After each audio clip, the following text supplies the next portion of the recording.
The message appeared on Dr. Alan Winter's screen at exactly 3:17 in the morning.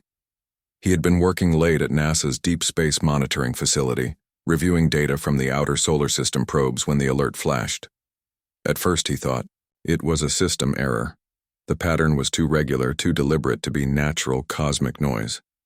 "Lisa, you need to see this," he called to his colleague who was dozing in the break room. Dr. Lisa Moore rubbed her eyes as she hurried over. Her coffee mug nearly slipped from her hand when she saw the signal pattern. "That's not one of ours," she whispered. Within an hour, the facility was filled with government officials, military personnel, and scientists from across the country. The signal was undeniable. An artificial craft was approaching Earth from beyond the orbit of Mars, slowing as it came. "How do we respond?" asked the NASA director, looking around the hastily assembled crisis room. Alan cleared his throat. "We already have. The Deep Space Array automatically sends a response signal when it detects patterns like this. Basic mathematical sequences, prime numbers, the value of pi, hydrogen atom frequencies, universal constants." "And they've answered," Lisa added, pointing to the newest data. "With the next sequence in each pattern we sent, they understand." The president was informed, then world leaders. Within 3 days, the United Nations held an emergency session. The alien vessel would reach Earth orbit in approximately 2 weeks. Humanity needed to prepare. "We should send our best diplomats," suggested the Secretary General, "a small team to make first contact." General Sam Baker of the United States Space Force disagreed. "We should approach with caution. We know nothing about their intentions." After much debate, they settled on a compromise. A diplomatic vessel would be sent, but with military security on board. Ambassador Henry Collins would lead the team, with Captain Susan Rodriguez providing security expertise. They would also bring Dr. Eric Garcia, Earth's leading communications specialist, and Dr. Nicole Porter, a xenobiologist who had written extensively about theoretical alien biology. The team trained intensively for 10 days. They learned protocols for every possible first contact scenario their experts could imagine. They practiced responses to threats, offers of alliance, religious proclamations, and scientific exchanges. What no one prepared them for was the reality of the Zalarian Confederation. The alien ship was beautiful in a strange way. It looked almost grown rather than built, with smooth curves that reflected starlight like the surface of a soap bubble. As the human ship approached, they transmitted greetings in all Earth's major languages, as well as in mathematical and visual forms. The aliens responded with images, geometric shapes that shifted and transformed. Dr. Garcia worked frantically to interpret them. "I think they're inviting us aboard," he said finally. "These patterns match ancient human hospitality symbols from multiple cultures. It's as if they've studied us." Ambassador Collins nodded. "That was always a possibility. They could have been receiving our broadcast for decades." Captain Rodriguez checked her concealed sidearm one last time. "I still don't like this, but we'll follow the protocol."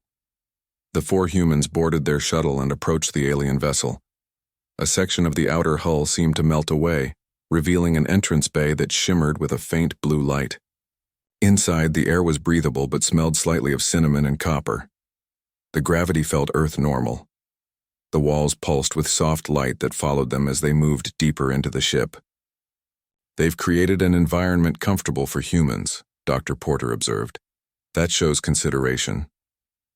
They reached a large circular chamber where they got their first look at the Zalarians. The aliens stood nearly 7 feet tall, with slender bodies covered in what looked like iridescent scales. They had 4 arms and moved with fluid grace. Their faces were flat with large, multifaceted eyes that reminded Captain Rodriguez of insect eyes, though much more expressive. One stepped forward. Its mouth didn't move, but they all heard words in their minds. "Welcome, Earth beings. We are the Zalarian Confederation. We have journeyed far to meet you." Ambassador Collins stepped forward. "On behalf of Earth, we thank you for this historic meeting. We come in peace and friendship." The alien's eyes shifted color from blue to a deep purple. "Peace, yes. That is our way as well. Dr. Garcia felt a wave of relief wash over him. First contact was going smoothly. Dr. Porter was already taking notes on her tablet, recording every detail of the alien's biology. The lead Zalarian gestured with its upper arms. Please, join us in the ceremony of meeting. They followed the aliens deeper into the ship. The passages became narrower, the lighting dimmer. Captain Rodriguez felt the first stirrings of unease. Ambassador, she whispered, something feels off. Before Collins could respond, the passage behind them sealed. Shut.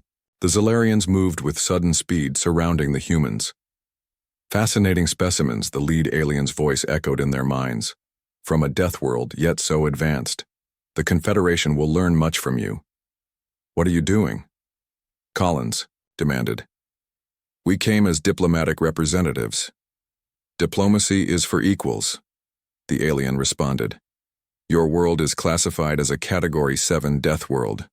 Your evolutionary path should have been impossible. You are anomalies to be studied, not negotiated with. Captain Rodriguez reached for her weapon, but her arm wouldn't move. Some invisible force held them all in place. The paralysis is temporary, the Zalarian explained. You will not be permanently harmed. We simply need to understand how creatures from such a hostile environment developed intelligence. Dr. Porter found she could still speak. What do you mean by death world? Your gravity is crushing, your atmosphere corrosive, your biosphere filled with toxins and predators, your weather systems catastrophically violent.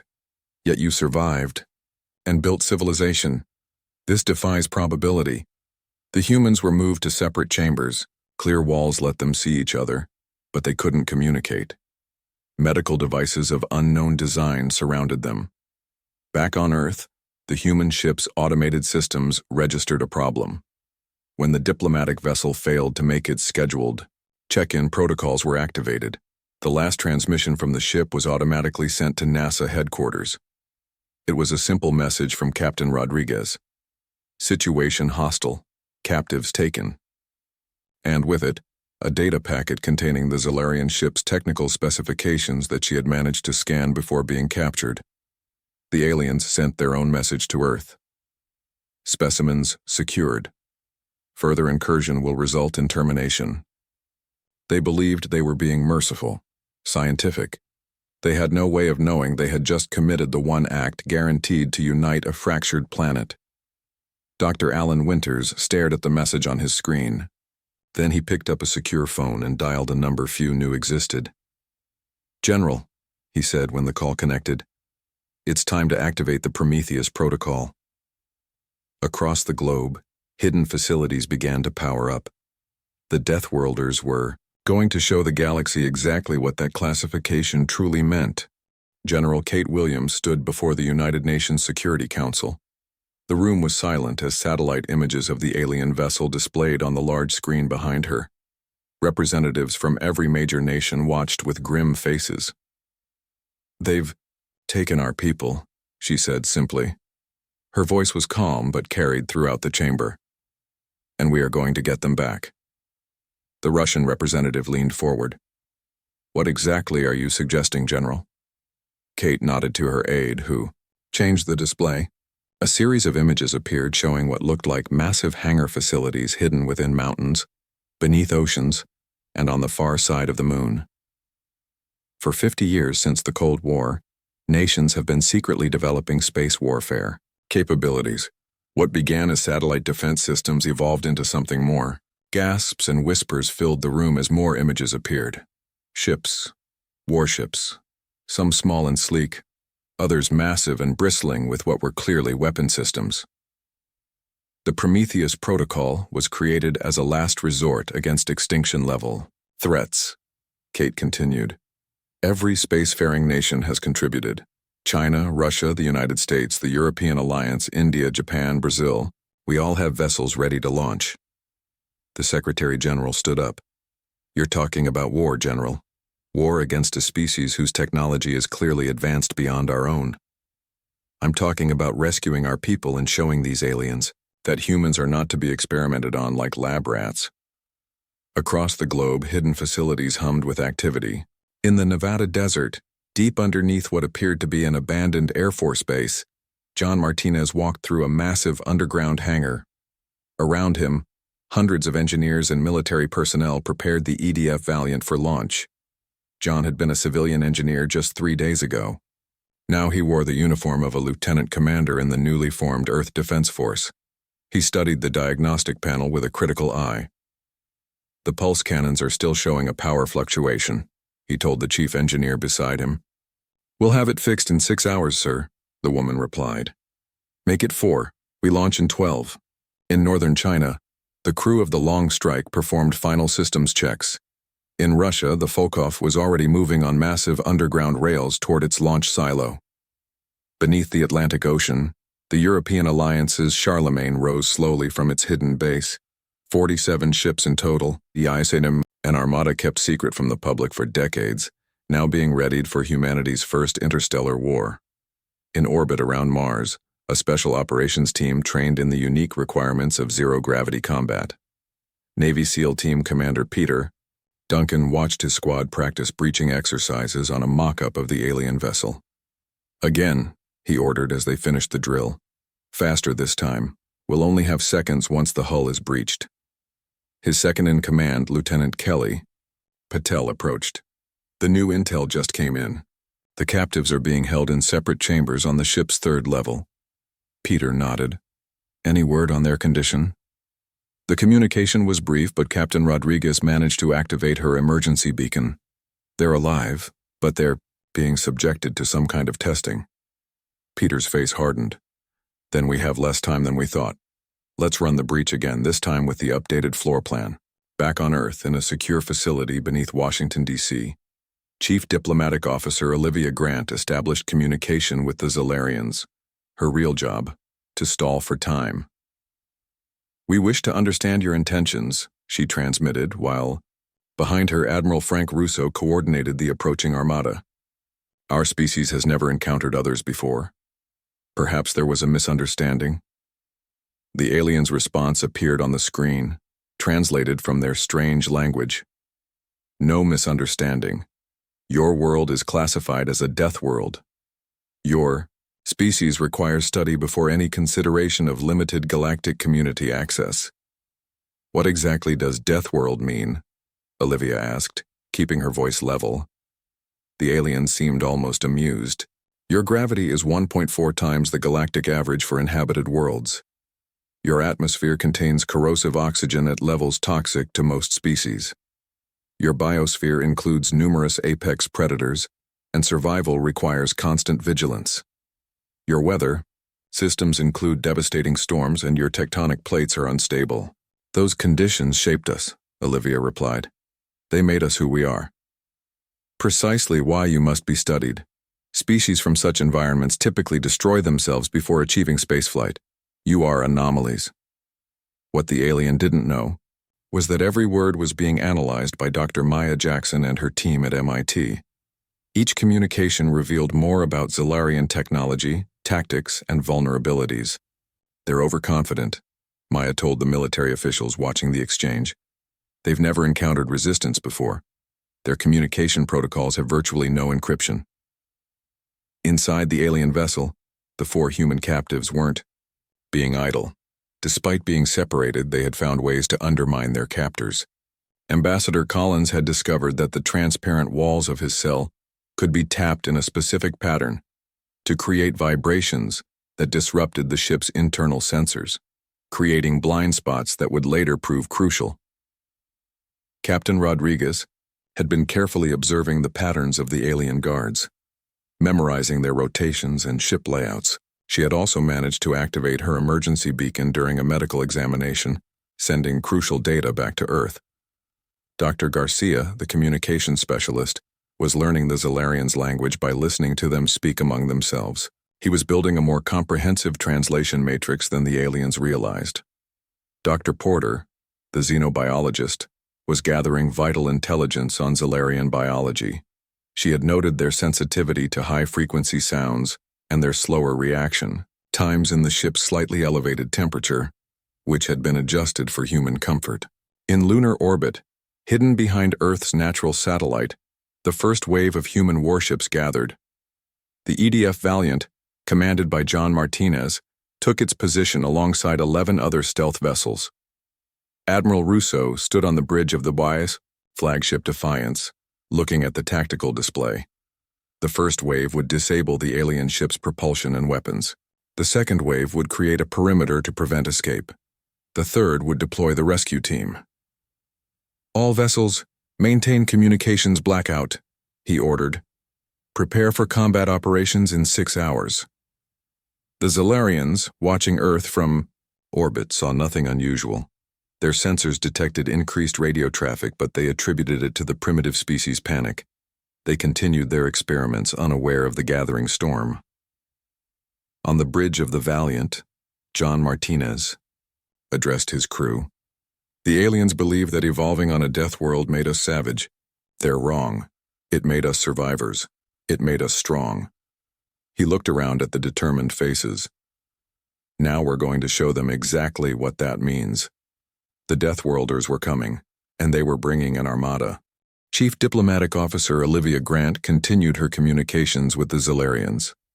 On the surface, she appeared to be negotiating for the return of the captives. In reality, she was following a carefully crafted script designed by Earth's best strategists. "We understand you find our species unusual," she said to the Zalarian commander on the screen. "But taking our representatives violates the basic trust needed for any relationship." Behind her, Admiral Frank Russo quietly coordinated the approaching armada. His tablet showed the positions of all Earth ships, now hidden on the far side of the moon. The Zalarian sensors were good, but not good enough to detect the stealth technology Earth had been perfecting for decades. The alien's face showed no expression that humans could read, but its voice carried a tone of superiority. "Your species cannot grasp the complexities of galactic politics. The Confederation has protocols for dealing with Deathworld species. You will be studied, your aggression genes identified and neutralized before being allowed limited access to the galactic community." Olivia nodded, appearing to consider this. "How many other species have you studied this way?" 17 in the past millennium. None as extreme as yours." This information was immediately flagged by Dr. Maya Jackson and her team at MIT, who were analyzing every word of the exchange. "They've done this before," she told the generals watching, "but never to a species that could fight back." Maya's assistant, a young programmer named Jeff Boyd, pointed to data scrolling across his screen. "Every transmission reveals more about their technology. Their shields operate on oscillating frequencies. There's a pattern we can exploit."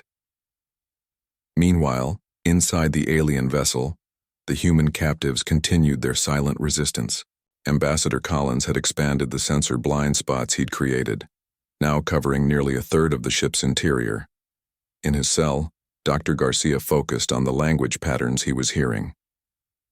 The Zalarians communicated verbally among themselves, not using the telepathic method they employed with humans. Their language had patterns, rules he could decode. More importantly, he had discovered their computer systems responded to voice commands. Dr. Porter had been carefully observing Zalarian physiology during her examinations. She noted how they recoiled from sudden loud noises, how bright lights made their compound eyes contract painfully, weaknesses that could be exploited. Captain Rodriguez had managed to create a crude weapon by breaking off a piece of the examination table when the aliens weren't looking. She kept it hidden, waiting for the right moment. On the stealth vessel Shadow, Commander Laura Harris briefed her strike team.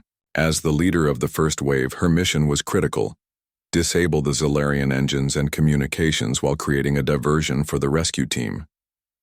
"Their shield technology is advanced," she told her crew, "but Dr. Jackson's team has identified a weakness.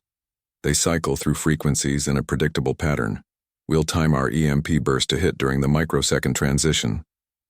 Her weapons officer, Lieutenant Greg Foster, looked concerned. "The EMP will knock out our systems too. That's why we're using the old-school backup systems," Laura explained. "Mechanical switches, analog controls.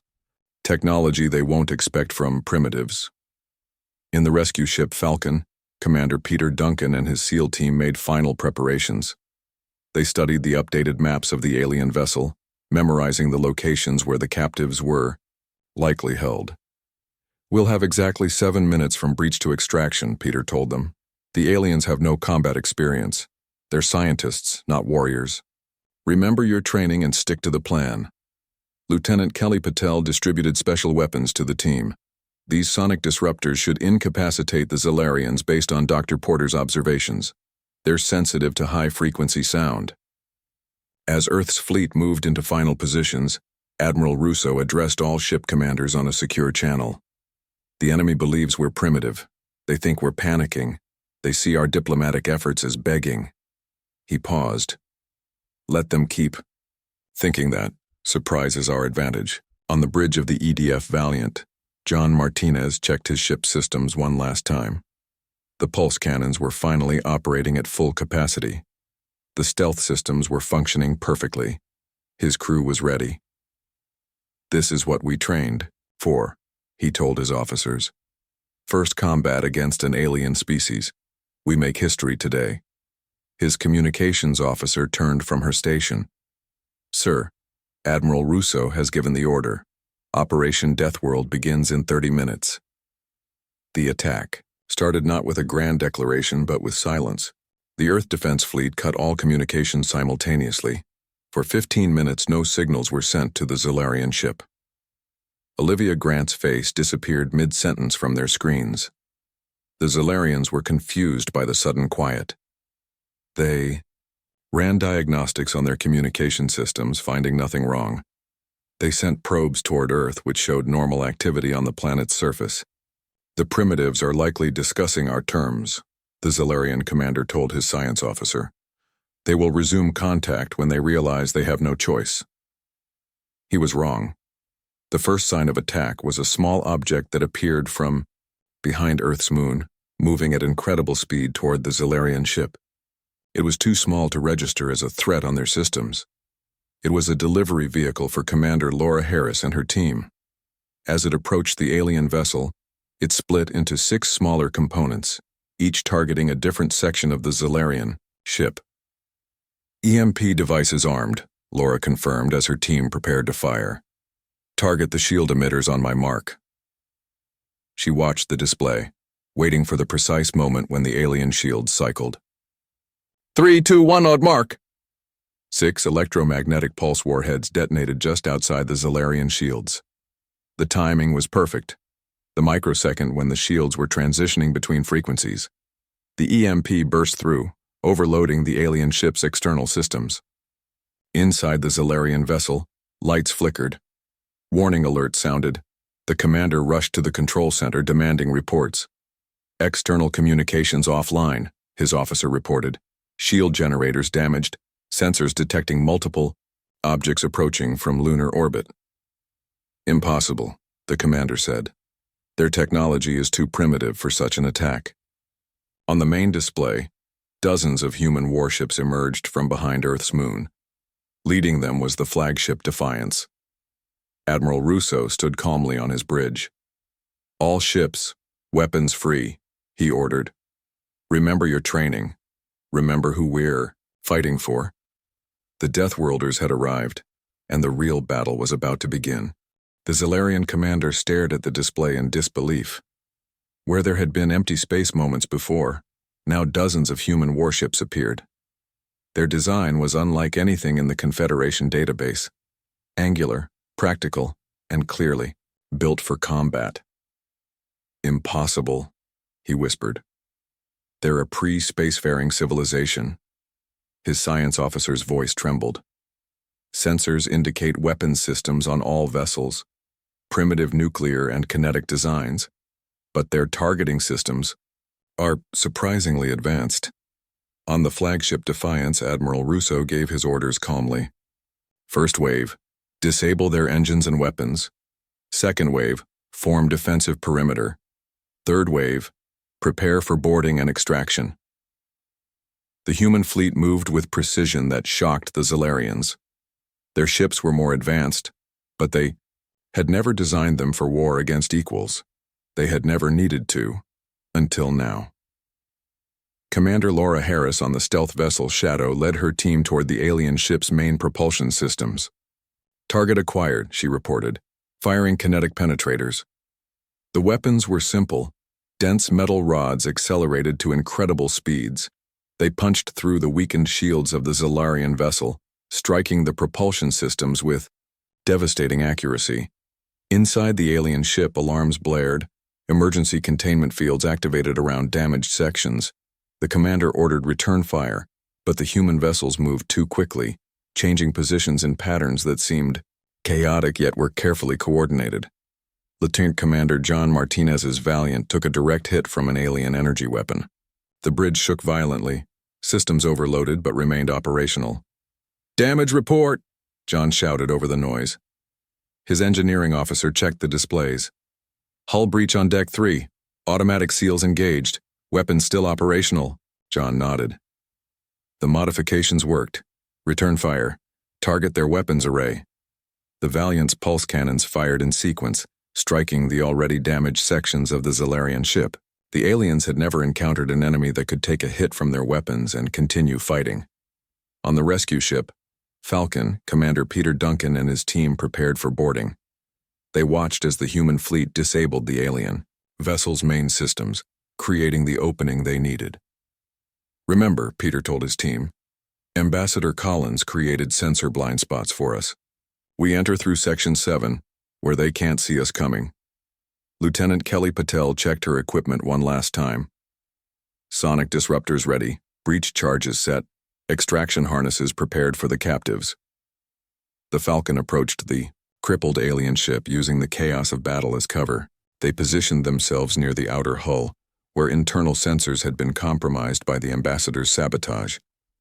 "Breach charges deployed," Kelly reported.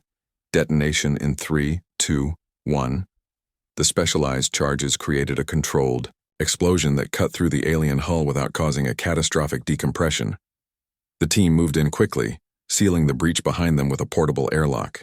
Inside the alien vessel, the 4 human captives felt the ship shake from the impacts. They knew rescue was coming, each prepared in their own way. Captain Rodriguez gripped her makeshift weapon. Dr. Garcia recalled the voice commands he had learned. Dr. Porter reviewed the Zalarian biological weaknesses she had observed. Ambassador Collins continued to disrupt the ship's internal sensors, expanding the blind spots for the rescue team. The Zalarian guards were confused and frightened. They had never experienced combat. When the first human team breached the hull, they were unprepared. Commander Duncan's team moved through the corridors with practiced efficiency. When they encountered their first group of Zalarians, Kelly activated her sonic disruptor. The aliens clutched at their sensory organs, disoriented by frequencies they couldn't tolerate. "Clear," Kelly called as the team moved past the incapacitated aliens. They followed the map created from Captain Rodriguez's intelligence, heading toward the detention area. When they reached a sealed security door, Dr. Garcia's information proved invaluable. "The voice command should be Zelth Maravin," Peter said, pronouncing the alien words carefully. The door slid open, revealing a surprised Zalarian guard. Before it could react, one of the team members fired his disruptor, and the alien collapsed. Meanwhile, in space, the battle continued. The human fleet had formed a tight perimeter around the crippled Zalarian vessel. Several Earthships had taken damage, but none had been destroyed. Admiral Russo received updates from all vessels. "The Valiant reports Zalarian weapon systems at 40% capacity. The Shadow confirms their engines are disabled. The Falcon has successfully breached the hull." On the Valiant, John Martinez directed his crew with the calm efficiency that had earned him his command. "Focus fire on their remaining weapons. Don't let them get a clean shot at the Falcon." His tactical officer nodded. "Targeting solutions ready, sir. Fire at will." The Valiant's pulse cannons struck the alien ship with precision, disabling another weapons array.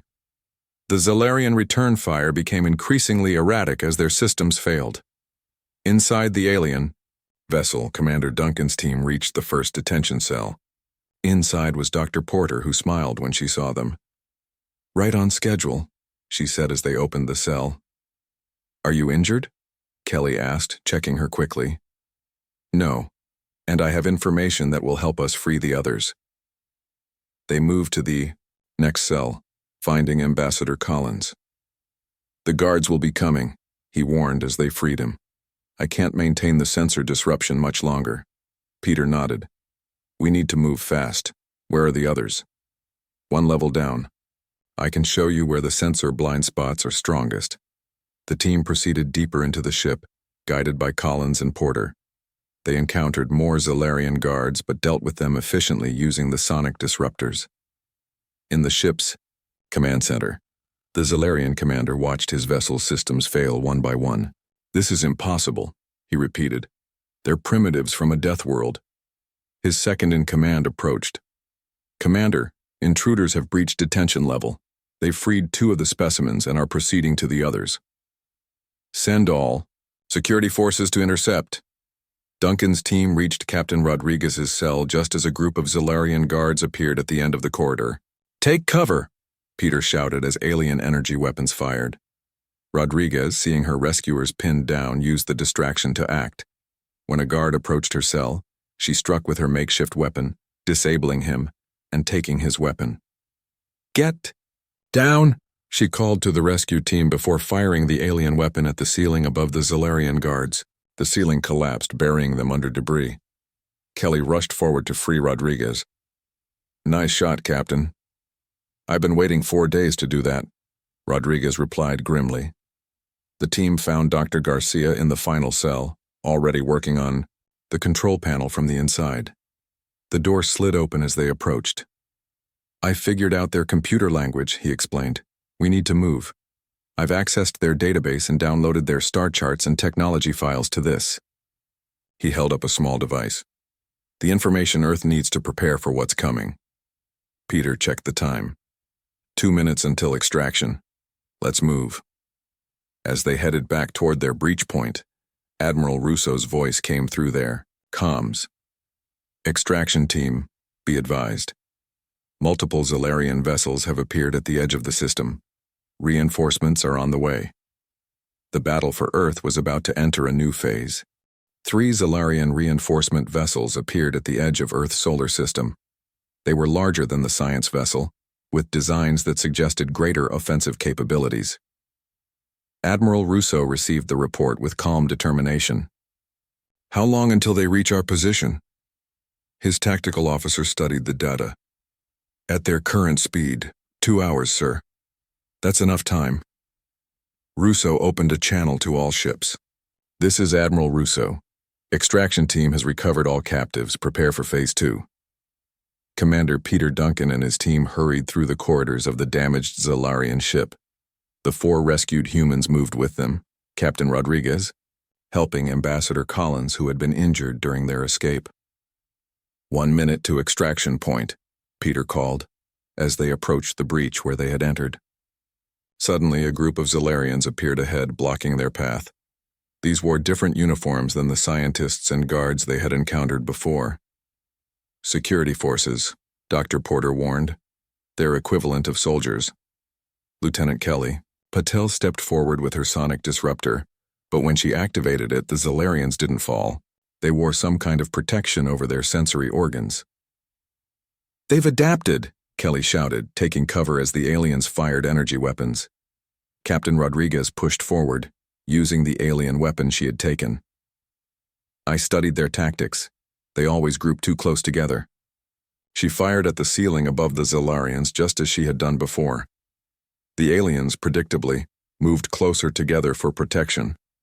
Rodriguez then fired at the floor beneath them. The damaged deck collapsed, sending the Zalarians tumbling to the level below.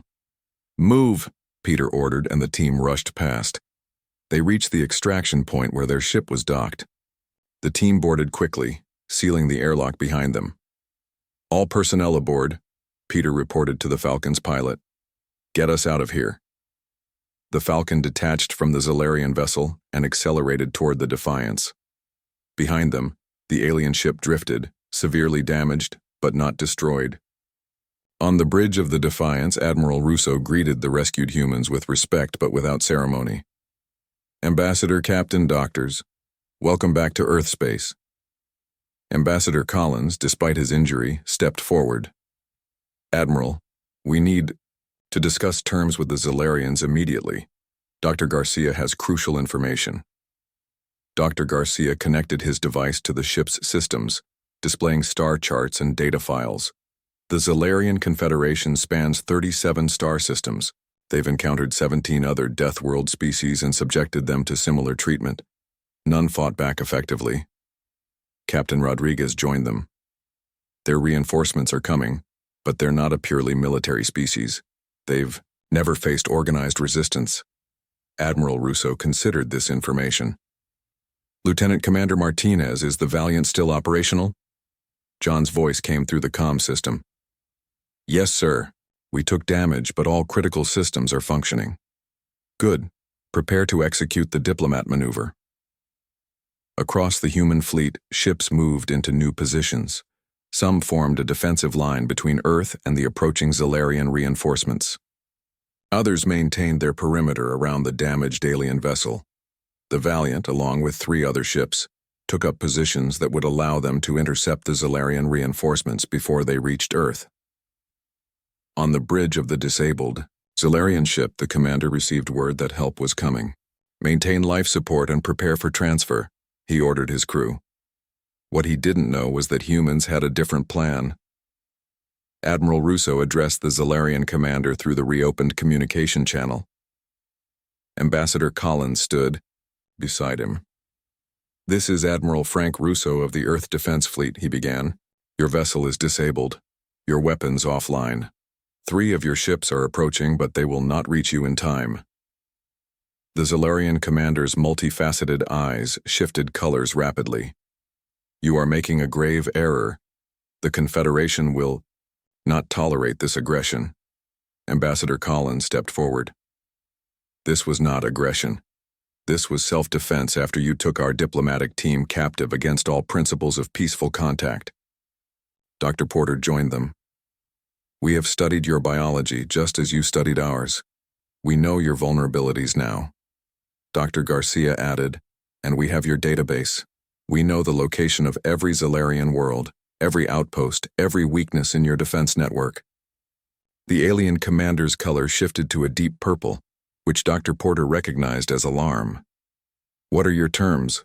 the Zolarian finally asked. Admiral Russo nodded to Ambassador Collins, who took the lead as Earth's diplomatic representative. "First, you will return to your Confederation with a message," Collins began. "Earth is to be recognized as a sovereign system. Any further contact will follow strict diplomatic protocols that we will establish together."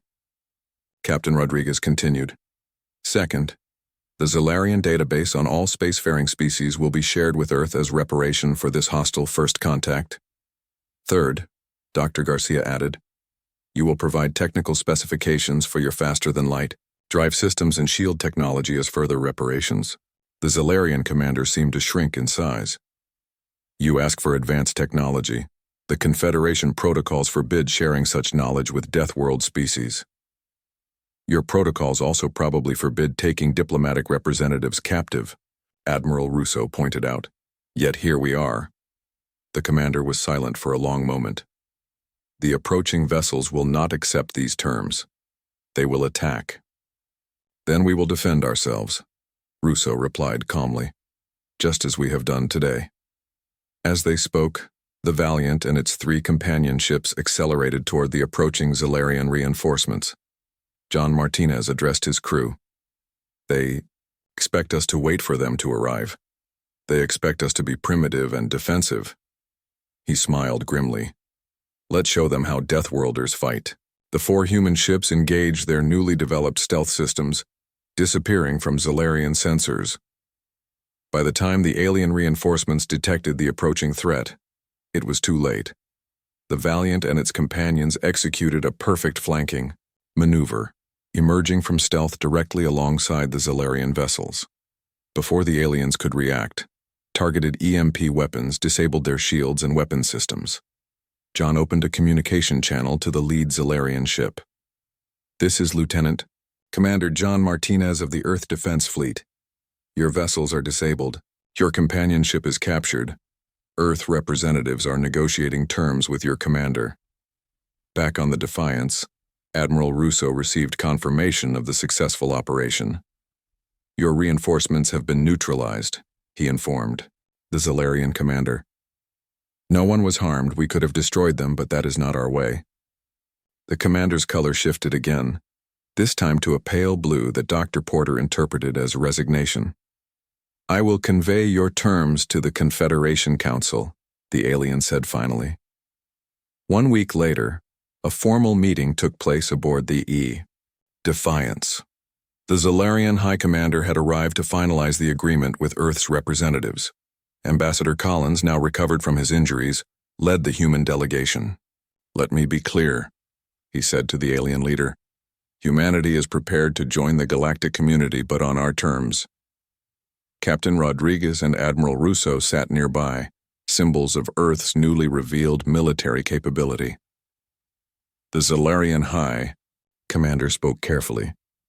The Confederation remains concerned about allowing a Deathworld species unrestricted access to the stars. Dr. Porter leaned forward. We could have destroyed your ships. We could have executed your crews. Instead, we offered terms. Remember that when you tell your leaders about Deathworlders. As the Zalarian delegation departed, General Kate Williams joined Admiral Russo on the observation deck. Do you think they'll be back? She asked. Russo watched the alien ship growing smaller against the backdrop of Earth. Yes, he said. But next time they'll bring friends. That's why we won't stop building. That's why we're going to explore the stars ourselves. In a new facility built into the lunar surface, Captain Rodriguez briefed her team on their next mission, establishing Earth's first extraterrestrial military base. The Deathworlders were coming to the galaxy, and they were bringing an armada.